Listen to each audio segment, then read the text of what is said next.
کچھ لوگوں کا کام اس طرح کا ہوتا ہے جس میں انہیں مسلسل جسمانی مشقت کرنا پڑتی ہے، اور مسلسل کام کرنے کی وجہ سے وہ تھک جاتے ہیں، اکتاہٹ کا شکار ہو جاتے ہیں، اور اس کے ساتھ ساتھ ان کو ڈفرینٹ طرح کی ذہنی بیماریاں بھی بعض اوقات لاحق ہو جاتی ہیں۔ تو ان چیزوں سے بچنے کے لیے ایک بہت ہی اچھی ٹیکنیک ہے S P technique.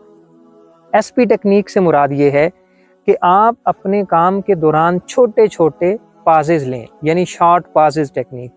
For example, آپ اپنی سوسائٹی میں مزدور کو دیکھیے، وہ چونکہ 8 گھنٹے کام کرتا ہے، لیکن 8 گھنٹوں کے دوران وہ چھوٹے چھوٹے پانی پینے کی شکل میں یا کسی اور صورت میں استراحت کے لیے وہ چھوٹے چھوٹے بیچ میں وقفے کرتا ہے۔ ان وقفوں کی وجہ سے اس کی جو انرجی کا لیول ہے وہ ریسٹور ہو جاتا ہے، وہ دوبارہ ایکٹیو ہو کے کام کرنے لگ جاتا ہے۔ اگر آپ کو بھی اس طرح کا کبھی کام درپیش ہو جس میں جسمانی مشقت درکار ہو، تو آپ اس ٹیکنیک کو استعمال کر کے اپنے کام کو آسان بنا سکتے ہیں۔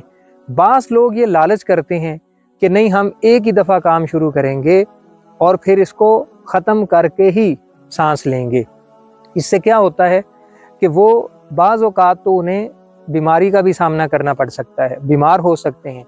اور ہم نے اپنی لائف میں ایسے کیسز بھی دیکھے ہیں کہ جب کوئی شفٹنگ کا معاملہ ہے یا کوئی بھاری وزن اٹھانا ہے یا کچھ چیزیں ایک جگہ سے دوسری جگہ رکھنی ہیں، تو اسی لالچ کی وجہ سے بعض لوگوں کو کمر کا، پٹھوں کا اور مہروں کا درد بھی فیس کرنا پڑ جاتا ہے۔ لہٰذا آپ اس طرح کے کاموں میں جن میں جسمانی مشقت انوالو ہوتی ہے، آپ ان کو آسانی سے کرنے کے لیے اور کسی بھی انکنوینئنس سے بچنے کے لیے شارٹ پاز ٹیکنیک کو اڈاپٹ کریں، اور اپنے کام کے دوران تھوڑا تھوڑا وقفہ تھوڑی تھوڑی دیر کے بعد ضرور لیں۔ اس سے ایک طرف آپ کو تھکاوٹ محسوس نہیں ہوگی، اکتاہٹ نہیں ہوگی، اور دوسرا آپ آسانی سے اپنا کام بھی مکمل کر لیں گے۔ Thank you.